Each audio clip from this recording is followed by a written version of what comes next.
Just hold both sides. Okay, you're rolling. Hello everyone, this is Rodney with another Hot Rod special. Of course you knew I would be on today if no other day, because this Trayvon Martin case has really got a whole lot of folk heated, and I know about that. Oh my God. Now, what are we looking at here? We're looking at a young man walking through an apartment complex, an upscale apartment complex. Number one, and number two, Mr. George Zimmerman. Now let's look at this. Mr. George Zimmerman stepped from his vehicle, for which the neighborhood watch person shouldn't have. As a matter of fact, he was instructed not to.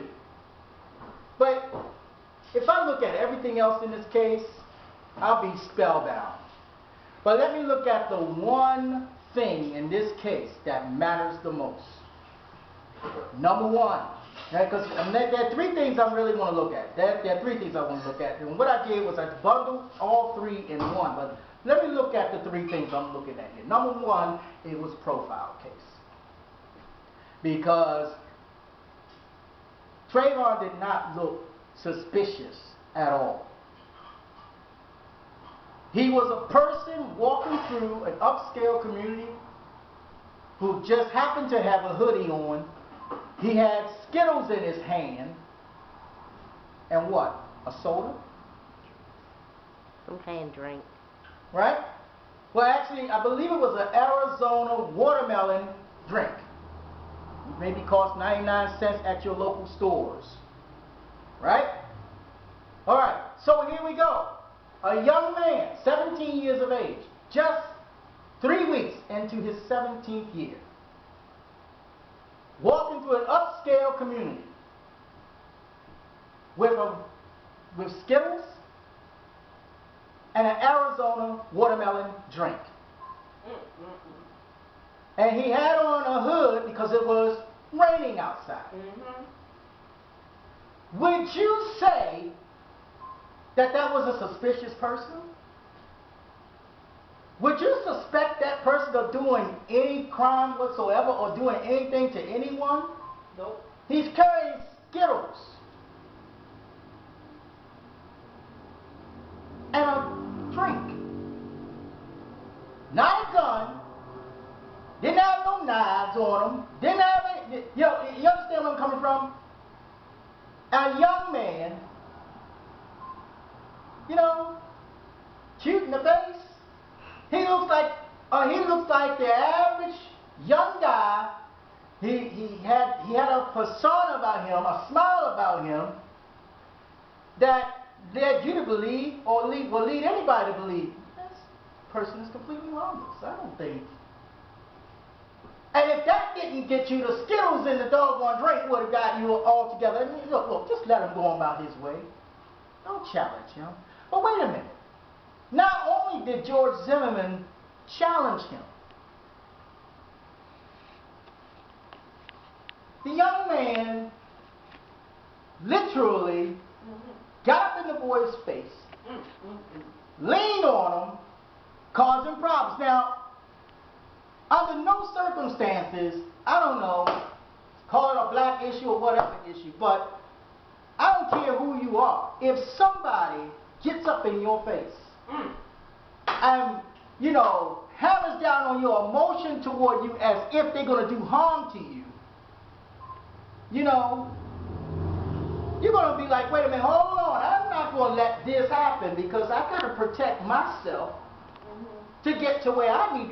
Look, I didn't intend for any of this to happen in the first doggone place. But like I said, I wanted to skip over everything else. But let's get to the main course of this meal here. Get to the main course of this meal ticket. What is the main course of this meal ticket? Trayvon Martin, people, was unarmed. George Zimmerman was armed. Now let me ask you a question. If he felt like Trayvon Martin was such a big threat to him, Didn't he know coming out of the damn vehicle and rolling up on somebody, getting up in their face, pushing up on them, causing problems? Didn't he know that Trayvon Martin wasn't just going to stand there and be like, okay, you came here to pull up on me, push up on me, press up on me, shoot me, and I'm just going to be like, yeah, I'm here just for that. Come on, do what you got to do. No. And if you are smart and have any decorum about yourself at all, you would say yourself. And I don't give a damn if you're the President of the United States or some little 8-year-old kid fighting over ice cream. You ain't going to let nobody bully you or cause you any problems that you yourself didn't cause. Hold on. Woo. You're going to do something to protect yourself. If you don't agree with what I'm saying to you, I saw a nun do it last week. Little young boy cussed her out. And she, who you cussing at? And all of a sudden, I saw this nun run and pick up a stick and run and come after the boy about to tear his head off. That's what I'm talking about. You ain't gonna let nobody bully you, but Trayvon Martin wasn't gonna let nobody bully him either. So here's the deal. We have an unarmed Trayvon Martin. We have a man who's overzealous, not because Trayvon Martin was walking through a community and being peaceful and wonderful. No. He saw a law that said that, hey, if I kill this little boy running through my community, Florida would just simply say, good job. Great, good riddance. We're all for that. You know, I just have one thing to say about Florida and your damn law. You can stick your law where the sun don't shine. Because your law has just killed a 17-year-old boy. And I got news for you. It probably killed so many others. And you are responsible. You, whoever the governor is, I got news for you too. Because you are responsible for a lot of lost immigrants jumping over that gate and coming over here and causing problems too. And for all I know, Zimmerman might have been one of them. Maybe we need to check to see his papers and see how well he's doing. Okay, I'm done with that part of it. An unarmed man getting shot by somebody who was armed, who felt threatened. Ridiculous.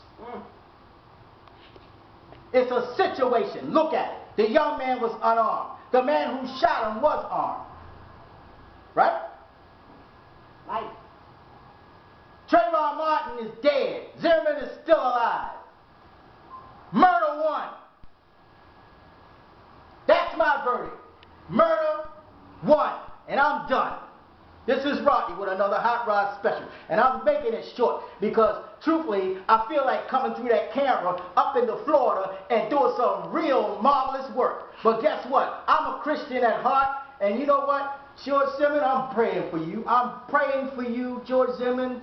I am praying for you. And I am praying for those 6 little ladies who acquitted you. I'm praying for the judge who watched it happen. And I'm praying for every single solitary smile on the face of Zimmerman right now. That, guess what? But guess what? It ain't over with yet. Because that boy did not die in vain. He did not die in vain. Get it in your head right now, Zimmerman. You are going down.